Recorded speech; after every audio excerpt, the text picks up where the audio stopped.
ರಾಘವೇಂದ್ರ ಸ್ವಾಮಿಗಳು ನಮ್ಮೆಲ್ಲರಿಗೂ ಆರಾಧ್ಯ ದೈವ. ಆದರೆ ರಾಘವೇಂದ್ರ ಸ್ವಾಮಿಗಳಿಗೆ ಆರಾಧ್ಯ ದೈವ ಯಾರು, ಮತ್ತೆ ಅವ್ರು ಪೂಜೆ ಮಾಡ್ತಿದ್ದಂಥ ಮೂಲರಾಮನ ಬಗ್ಗೆ ನಮ್ಗೆ ತಿಳಿಸ್ಕೊಡೋದಾದ್ರೆ. ರಾಘವೇಂದ್ರ ಸ್ವಾಮಿಗಳಿಗೆ ಆರಾಧ್ಯ ದೈವ ಬ್ರಹ್ಮಕರಾರ್ಚಿತ ಮೂಲರಾಮದೇವರು.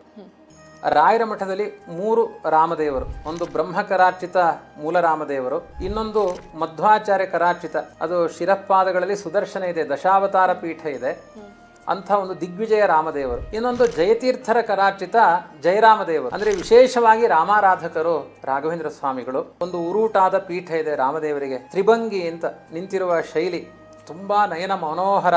ಸೀತಾದೇವಿಯ ಜೊತೆಗಿರುವಂತಹ ವಿಶ್ವಕರ್ಮನೇ ರಚನೆ ಮಾಡಿದ ರಾಮದೇವರು. ಬ್ರಹ್ಮದೇವರು ಅದನ್ನು ಮೊದಲು ಆರಾಧನೆ ಮಾಡಿದ್ರು. ವಿಶೇಷವಾಗಿ ಶ್ರೀರಂಗಂ ರಂಗನಾಥನ ಜೊತೆಗೆ ಇಟ್ಟು ಆರಾಧನೆ ಮಾಡ್ತಾ ಇದ್ರಂತೆ. ವಿಶೇಷವಾಗಿ ಇಕ್ಷ್ವಾಕು ರಾಜ ಆರಾಧನೆ ಮಾಡಿದ, ಜಾಂಬುವಂತ ಆರಾಧನೆ ಮಾಡಿದ, ಗಜಪತಿಯ ಕೋಶಕ್ಕೆ ಬಂತು. ಅಲ್ಲಿಂದ ವಿಶೇಷವಾಗಿ ಸಂಸ್ಥಾನಕ್ಕೆ ಆ ಪ್ರತೀಕ ಸೇರಿದೆ.